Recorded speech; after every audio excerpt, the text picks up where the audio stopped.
Continuamos. Hay temas que sin duda se vuelven fundamentales en la dinámica nacional que estamos viviendo. Platicábamos temprano con el doctor Raimundo Tenorio sobre el tema de este nuevo arancel al jitomate y, o mejor dicho, este aumento al arancel del jitomate y lo que está causando para San Luis Potosí, los impactos y las afectaciones que se están viviendo. Pero la verdad es que este es uno de los temas que se ha sumado a la agenda que ya venimos arrastrando. Y es por eso que en esta mañana, para cerrar la semana, quisimos invitar, además de representantes, digamos, de la fuerza productiva, de la iniciativa privada, generadores de empleo, pues grandes amigos, y me da mucho gusto recibirlos. Gerardo Bocard, bienvenido. ¿Qué tal, Erika? Buenos días. Expresidente de Canacintra, pero además empresario potosino de muchísimos años y muy arraigado y muy combativo en San Luis Potosí. Gracias por estar con nosotros. Gracias por la invitación. Marek Meister, que es ya potosino de adopción y que además está encabezando el clúster automotriz, pero que nos has mostrado una visión muy amplia de todo lo que está pasando justamente, no solo en estos momentos, sino que lo hemos platicado contigo en varios de los momentos que hemos estado viviendo en la dinámica económica. Bienvenido. Muchísimas gracias, Erika.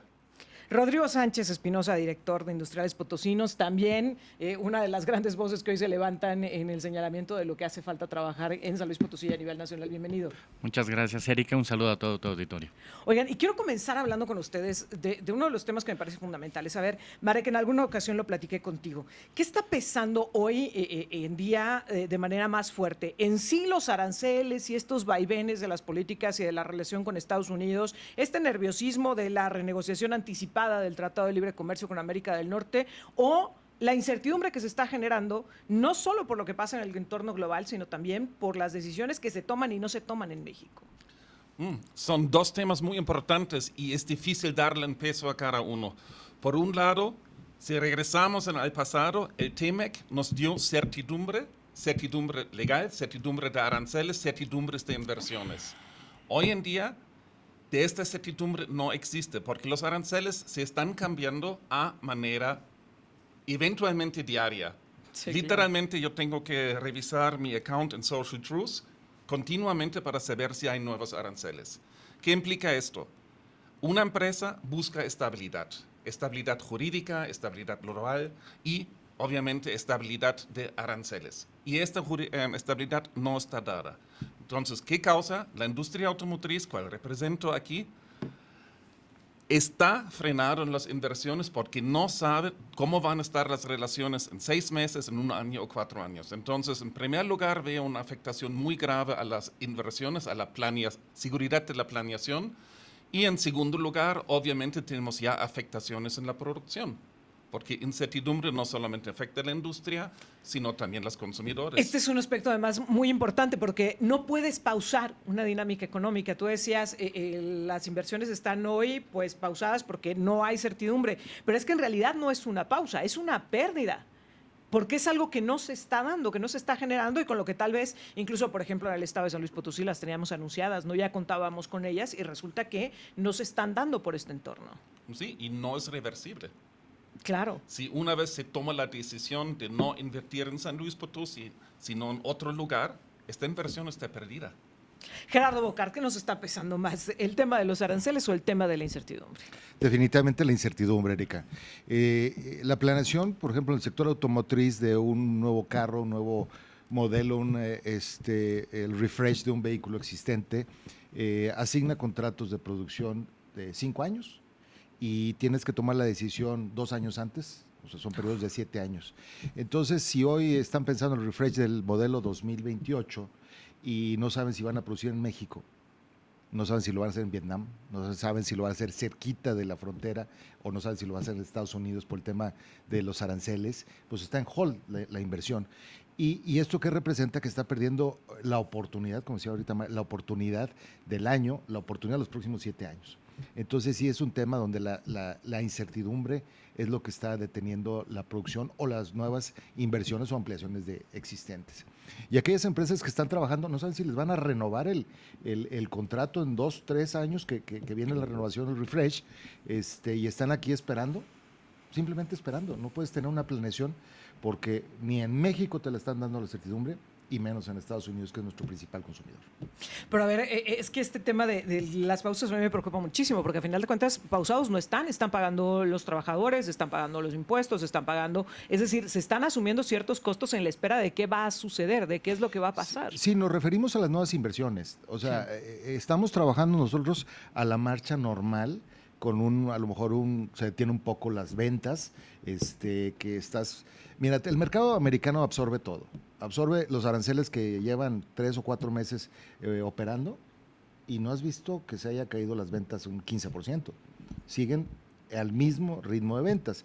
Ese arancel adicional, pues se lo comieron los productores, no lo trasladaron al consumidor. Al consumidor, sí, y siguen comprando, siguen comprando. No se han caído las ventas, pero tampoco hay un crecimiento. Rodrigo, ¿qué representa esto? Esta pausa en las inversiones, ¿qué le está representando a San Luis Potosí? Bueno, a San Luis Potosí le está representando una falta de empleo en el futuro. Al tener menos inversiones, tenemos menos empleos que vamos a tener para los potosinos. Entonces, sí es un tema muy preocupante desde el punto de vista nuestro, porque, como bien lo dice Marek, las inversiones, la que no vino y se fue, digamos, a Vietnam o a cualquier otro país de Asia, esa ya no vuelve. Entonces se pierde la oportunidad, y este famoso época de oro del nearshoring se nos está cerrando la puerta y se nos están yendo las oportunidades. Entonces sí es muy grave que no se nos estén quedando esas inversiones, porque no van a volver. Tendremos que ver una ronda siguiente de inversiones, pero como bien dice Gerardo, nos vamos a ver esa afectación en el mediano plazo. Ahora, una cosa es que Estados Unidos le meta ruido y otra cosa es cómo está reaccionando México. Y eso es lo que yo les quiero plantear. A ver, Gerardo, la respuesta que está dando México, la reacción que estamos teniendo, no solo me refiero a la respuesta verbal, sino en acciones, ¿es suficiente para el tamaño del embate que estamos recibiendo? No. Es que el bullying que tenemos es demasiado. Es demasiado. La verdad es que el güero del otro lado está presionando por todos lados. Y además que es la economía más importante del mundo, y para bien o para mal, nuestro vecino. O sea, nosotros no podemos cambiar de la noche a la mañana y surtirle a China lo que le estamos surtiendo a Estados Unidos. Estamos muy lejos y no somos costeables. Entonces tenemos que esperar a que se calme el bullying.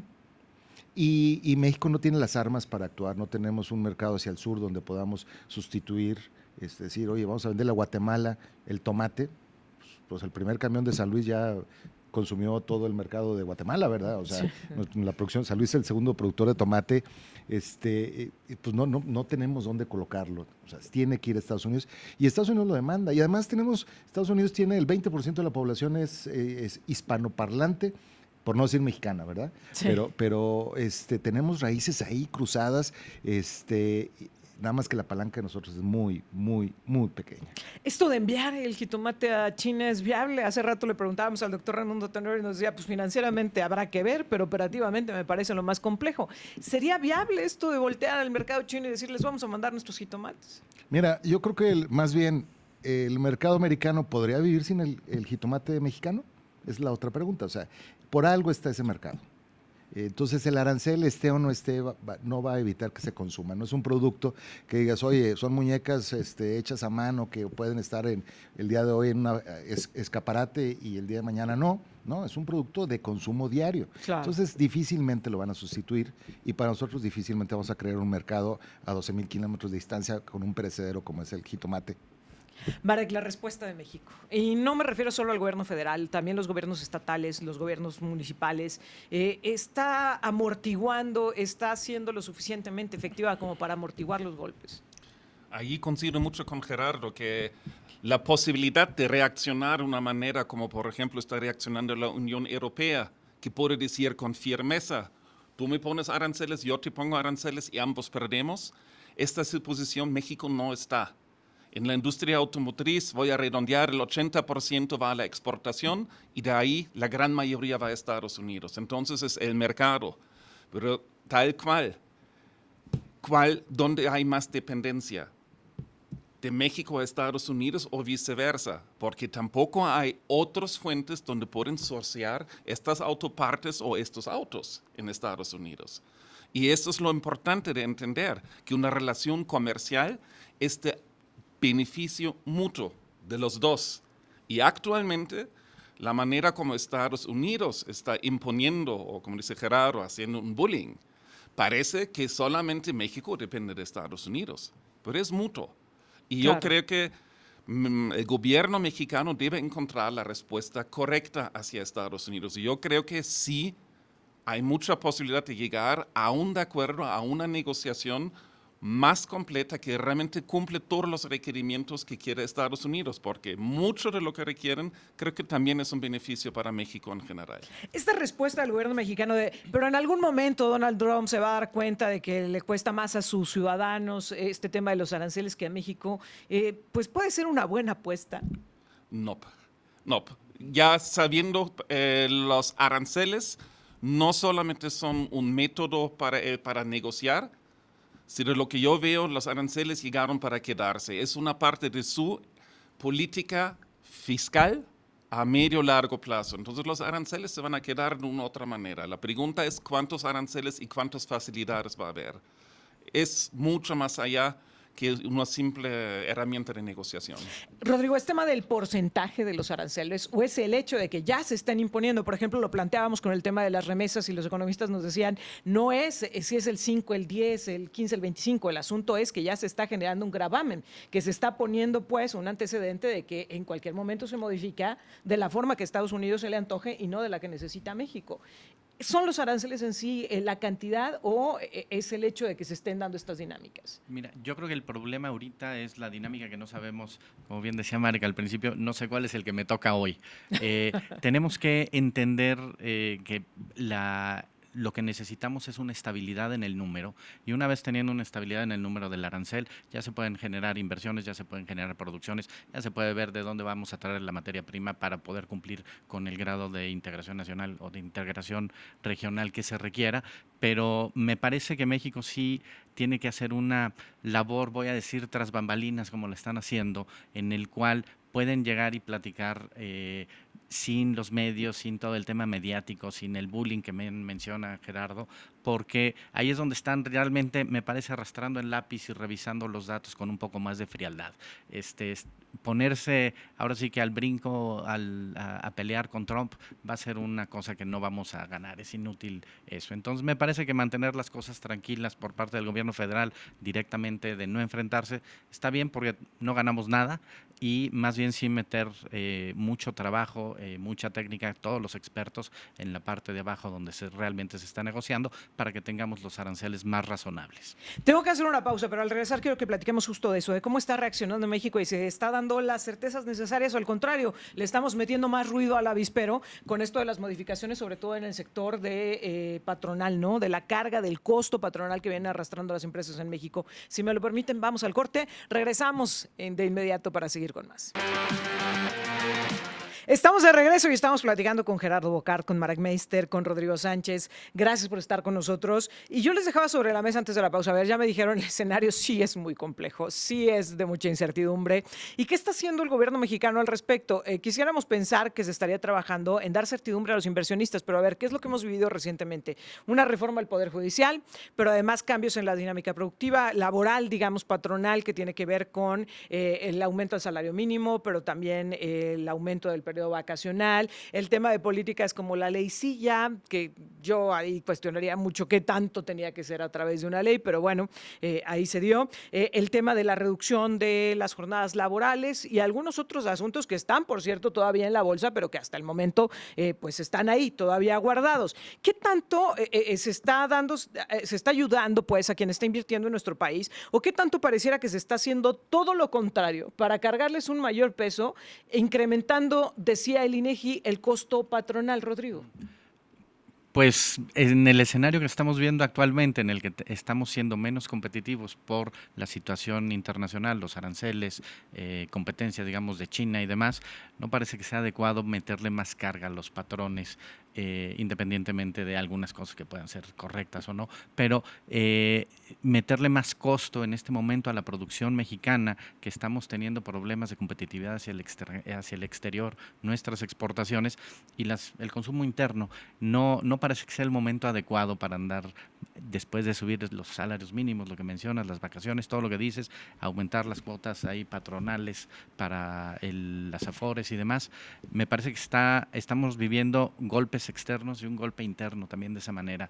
Yo diría que deberíamos de buscar una plataforma que cambie un poquito esto para que podamos volver a ser más competitivos, retardar un poco estas leyes, lo de las 40 horas famosas, retrasar un poco eso hasta que tengamos otro esquema de país u otro esquema de mundo en la parte económica en el que podamos ya estar más estables económicamente. ¿Es momento de hablar de la reducción de la jornada, Gerardo? Si estamos hablando de una prosperidad compartida, creo que sí es el momento de hablar. Y hablar fuerte de que no es posible hacerlo. Para la empresa, 95% de los empleos se dan a través de la mediana o pequeña empresa. Y el reducir de 48 a 40 horas, vamos a decir una papelería que tenga un dependiente ahí atendiendo de lunes a sábado y el sábado no va a ir, representa contratar al 100% Sí, claro. de la plantilla laboral. Alguien más que haga ese trabajo de... Sí, no es lo mismo tener 3,000 empleados que puedes repartir en diferentes horarios a tener uno o dos. Y si estamos hablando de esta prosperidad, bueno, tenemos que entender que no hay gente hoy en día capacitada para llegar a la industria y contratarse. Estamos viendo una alta rotación, estamos viendo un problema para contratar a la gente porque no tiene los skills, no tiene la capacidad, no tiene el interés de hacerlo. Se quedan con sus 6,000 pesos de la beca que les dieron, que ni sé cómo se llama, la Rosario, no sé qué, para quedarse en la casa, el darles pensión a las señoras de 65, bajarlo a 60, pues estás haciendo una carga social muy importante para el gobierno y piensan que nosotros somos los que tenemos que pagar. Y nosotros lo que estamos dispuestos a pagar para que haya una capacitación, para que tengamos gente más productiva. Nosotros podríamos reducir, sí, de 48 a 40, si la productividad subiera en ese 20%, o sea, podríamos hacerlo. Pero llegamos, los entrenamos y se nos van. O sea, la gente no quiere trabajar porque lo que recibe afuera sin esfuerzo es mejor. Esto de jóvenes construyendo el futuro. Entonces, no están construyendo el futuro. No están construyendo.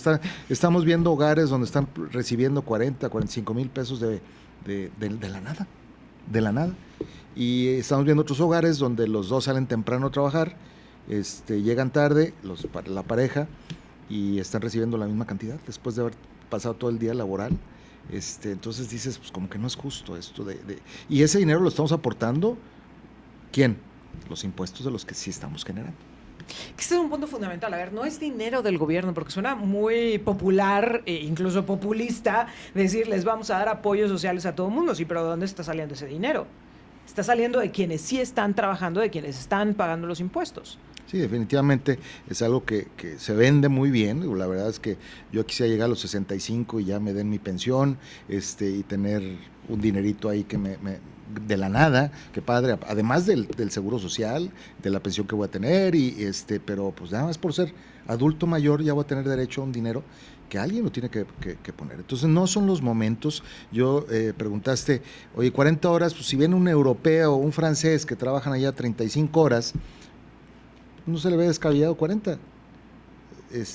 Están acostumbrados, sí, pero su productividad es más alta. Entonces tenemos que entender que la productividad juega mucho con esos horarios. Las vacaciones, sí, pero ¿cuánta gente tiene la capacidad hoy de salir de vacaciones 7 días más? ¿Son necesarias o prefieren estar generando? Son temas que se ven muy fáciles, conceder, pero que no tienen hoy por hoy un valor adecuado en el mercado industrial, comercial, el mercado de negocios. Ahora, aquí lo hemos mencionado mucho, que parecería que el gobierno federal, que la presidenta de México está abriendo muchos frentes al mismo tiempo que de pronto, pues entendemos, incluso pensando desde el punto de vista humano, pues no puede estar en todos y no puede estarlos revisando todos al mismo tiempo. Uno que ha llamado mucho la atención, porque incluso parecía que ella misma decía ahorita, ¿no? Era la reforma al Poder Judicial, las elecciones del Poder Judicial. En algún momento ella planteó este famoso plan C, donde dijo, bueno, pues nada más a la Suprema Suprema Corte y luego vemos lo demás, luego elegimos a los demás. Pero bueno, Morena se fue con todo, se dio la elección del Poder Judicial, que por cierto el gobierno de Estados Unidos había cuestionado, pero que también la American Chamber, pero que varios organismos internacionales habían dicho no es momento para que México vaya, y menos con una reforma de este tipo. ¿Qué tiene que ver la reforma del Poder Judicial con la certidumbre para los inversionistas, Marek? Hay muchos ejemplos en la historia donde este tipo de reformas pueden causar un cambio muy abrupto. Y hoy en día, muy parecido a los otros temas, estamos en una nube de incertidumbre. Yo creo que sí hay buenas intenciones atrás de esta reforma, pero lamentablemente no están bien comunicados y menos que son transparentes cómo se van a llevar a cabo estas intenciones. La inversión, en primer lugar, reitero, depende de la certidumbre judicial. Hoy en día no la tenemos, entonces esto va a frenar. Entonces, si uno puede escoger entre el costo laboral más alto y poner una planta en Texas, por ejemplo, o poner una planta en Sonora y no sabe qué va a pasar, entonces la decisión muchas veces es fácil. Yo prefiero pagar el premio, a lo mejor mi producto va a costar 10% más en la producción, pero tengo la certidumbre que mi planta va a funcionar, tengo la certidumbre que no voy a tener conflictos con el gobierno por algo lo que es ajeno del negocio. Y esta certidumbre está actualmente debilitada.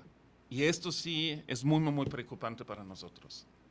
Y más porque pensemos, a ver, en estos vaivenes es cuando más se puede necesitar el Poder Judicial, interponer recursos, controversias, amparos ante el Poder Judicial, y hoy tenemos también ahí una incertidumbre de cómo va a operar, porque a ver, ya nos fuimos a elegirlos, pero en el momento que asuman sus responsabilidades es cuando vamos a ver cómo resulta este ejercicio. No me quiero quedar en esta mesa con, digamos, todas las preocupaciones y las angustias que creo que ustedes viven de manera cotidiana, y la ciudadanía y quienes nos escuchan, quienes van esta mañana a sus centros laborales, quienes están en su dinámica cotidiana. Quiero también dar, digamos, un sentido positivo a esta reflexión. ¿Qué tendríamos que estar haciendo? ¿En qué tendríamos que estar trabajando? ¿Cuáles podrían ser esas balsas que nos ayuden a poder navegar en medio de esta situación tan convulsa, Rodrigo? Yo creo que, primero que nada, sí necesitamos que estén definidas el tema de los aranceles, porque una vez definido el tema de los aranceles, se podrá ver qué productos se puedan fabricar en México para agregar a la... Una de las primeras batallas del gobierno mexicano tendría que ser decirle de una vez a Estados Unidos, dime cuánto, pero ya, dime a cuánto vamos a quedar. Sí, porque con eso ya podemos definir, oye, para agregar en el contenido regional ciertas cosas para poder sumar el porcentaje que se requiere, nos hace falta esta pieza o esta otra parte, entonces pudieran ser una oportunidad para tratar de completar algunas cosas y ver cómo integrar, sobre todo con el tema del acero, cómo integrar mejor las cadenas con Estados Unidos y ver en qué parte sí podemos hacer que el acero mexicano cuente como acero de la región y entonces poder integrar mejor eso a las cadenas. Entonces, sí es necesario esperar bien cuáles van a ser las reglas del juego con Estados Unidos para poder definir qué se pudiera hacer. Siempre hay algún inversionista echado para adelante que le entra algunas cosas con riesgo. Marek Meister, ¿cómo dar tranquilidad? ¿Cuáles podrían ser esas acciones que desde lo local, insisto, municipio, estado, federación, podríamos tomar, podrían asumir para darnos un poco de tranquilidad y de certeza? Bueno, hay un dicho en México que me gusta mucho, que es quien mucho abarca, aprieta poco. Y hoy en día parece que estamos abriendo una frente de batalla tras otra. Creo que ayudaría a muchos que se enfocan en los temas muy importantes y se buscan mesas de diálogo con los involucrados, por ejemplo, con la industria. Si hablamos de la reforma laboral, definitivamente estoy a favor de un salario digno, vacaciones dignas, pero tiene que estar ordenado, tiene que estar acordado con la industria que al final tiene que pagarlo. Y realmente buscar enfoque y buscar más diálogo. Hoy en día nos parece que realmente estamos opinando muchísimas cosas y estas opiniones tratamos de llevar directamente a una acción, en vez de la opinión crear una idea, crear una mesa de trabajo, un plan, una estrategia, llevarlo a cabo, evaluarlo. Claro. Hoy me parece que hay mucho accionismo y sí me gustaría tener estas mesas de diálogo para realmente alinear el lineamiento del gobierno con la industria para que en conjunto buscamos cómo podemos mejorar al país. Que además sería fundamental, ¿no? O sea, si lo que está en juego es justamente lo que ustedes hacen todos los días, lo que el sector, además de los colaboradores de cada uno de los sectores, comercial, industrial, etcétera, está viviendo, pues me parece que lo más idóneo sería eso, ¿no? Y existe la figura en México, el Parlamento abierto, el gobierno federal está obligado a consultas, pero pues pocas veces lo vemos. Gerardo, ¿cómo darnos un poco de tranquilidad? Fíjate que yo veo estos últimos 7 años del gobierno federal que ya tocaron fondo. Es como yo lo veo, ya tocaron fondo en el tema de la industria. O sea, sí tenemos lo que hemos platicado ahorita, que lo vemos muy preocupante. La reforma judicial, es triste que ya se votó y no vas a saber nada de ello en los próximos 7 años. O sea, no vas a regresar a votar en 3 años por otro, ¿no? Ya están ahí, tomarán su lugar y esperemos que funcione. Ese es el tema. En el caso de tocar fondo, es que se dieron cuenta que esas políticas comerciales, esas políticas de cerrar ProMéxico, de decir México es una isla y no hay que ir a ningún lado, yo no necesito salir del país como presidente, mando en México nada más. Y ya se dan cuenta que no, que tienen que salir al mundo. Sí. Y además en estos 7 años el mundo cambió. Entre la pandemia y los chinos y allá los rusos, y el mundo cambió. Entonces está Marcelo Ebrard haciendo los polos de desarrollo, pero también está haciendo la promoción hacia afuera. Vamos a hacer consejos de promoción, vamos a retomar acercarnos al mundo. Eso es muy importante. Entonces vamos para arriba en ese sentido, haciendo unos pasitos. Vamos a sentarnos a negociar. Yo creo que el Tratado de Libre Comercio como una zona económica conjunta. No nos podemos separar. Se van a dar cuenta los que se sienten del otro lado también, que no es Trump nada más el que hace el berrinche, sino las leyes los que le van a dar certeza a su proveeduría, a los precios de sus productos. Como si estamos entrelazados México y Estados Unidos y Canadá después de 20 años. La Comunidad Económica Europea ha funcionado 25 años perfectamente. Era un desbalance, ahora ya más o menos se entendieron, ya se salió el que se salió, ya quiere regresar el que quiere regresar.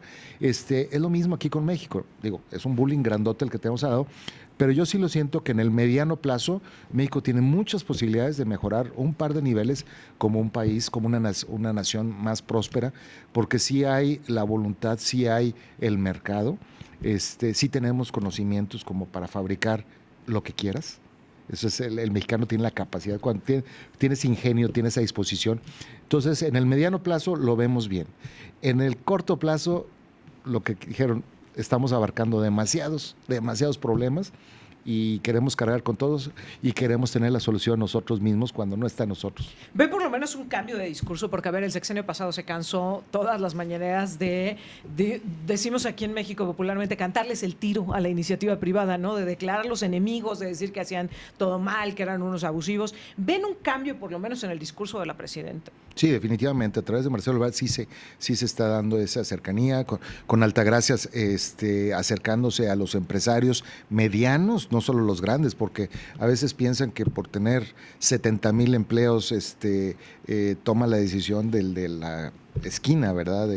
Entonces, no, hay un México empresarial de un nivel, de otro nivel, y un México que cubre todo el país, que es diferente al que se sienta ahí en el café de Sambors, ¿verdad? Entonces sí vemos que está cambiando en la parte energética. Están dándose cuenta que después de 7 años de no haber hecho la tarea, es necesario hacerla. Por ejemplo, San Luis es de los pocos que está eléctricamente bien, de los pocos estados se ha manejado bien.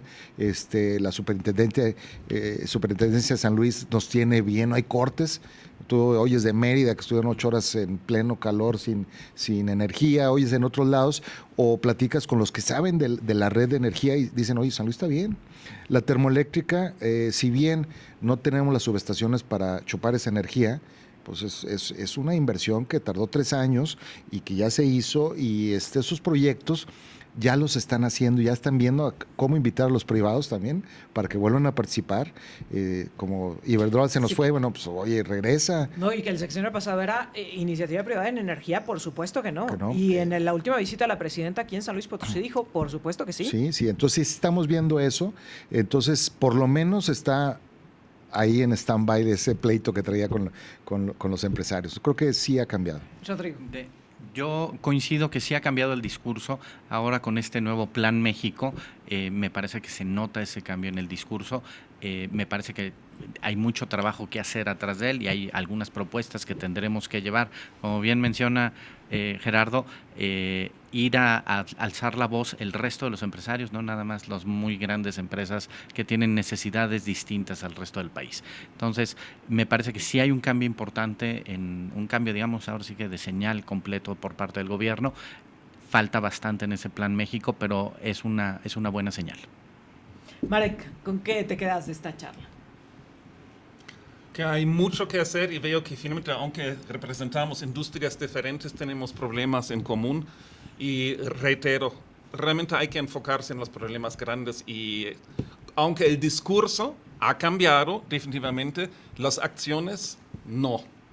Y eso creo que es lo más importante. Sí, como representamos, como hablamos, estamos polarizando menos que antes en mi percepción, pero las acciones siguen siendo muy dispersas, muy poco concentradas y muy poco enfocadas al bienestar de México, cuyo paso finalmente es el buen empleo, el empleo bien pagado.